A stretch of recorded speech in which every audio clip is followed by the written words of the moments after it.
Hey, so I recently cleared Metroid Prime from my backlog, and have a few quickfire changes to suggest.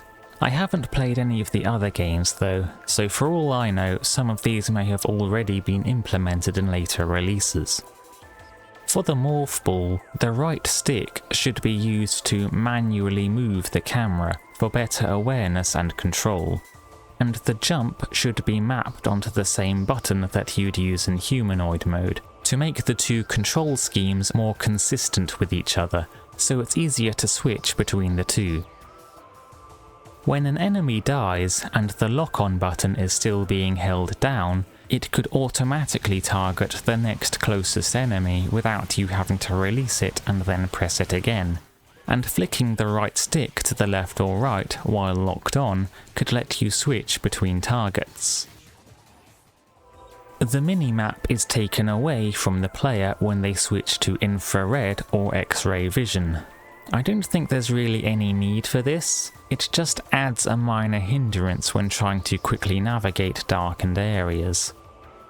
And now the majority of the video is on faster traversal. I think the world map is small enough to get away with not needing warp points, so I'll suggest some other changes instead. Besides, fast travel might mess with the exploration, as you wouldn't revisit old areas as much with your newfound abilities. Firstly, there should be more use of unlockable shortcuts, and areas that loop back around on themselves. These allow shorter paths to be taken when returning to an area.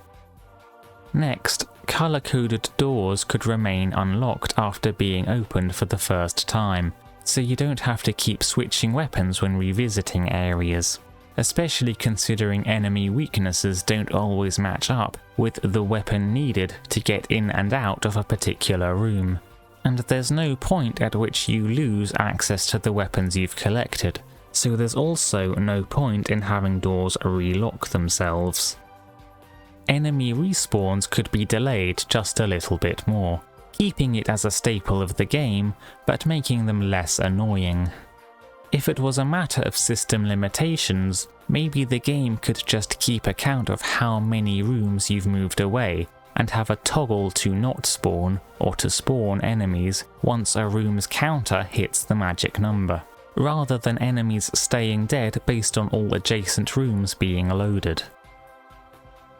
There could have been the inclusion of a sprint or a forwards dash upgrade, similar to strafe dodging, that also speeds up the backtracking.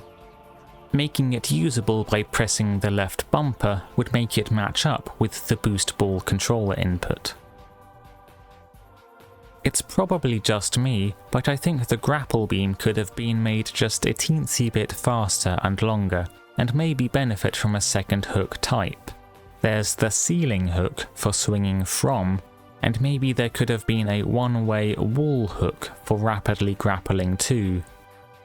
And a final convenience could be an endgame item pickup that colour codes rooms on the map to indicate where there are still optional collectibles to be found.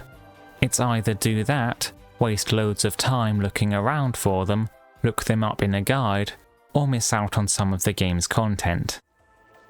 And that's about it. Bye for now.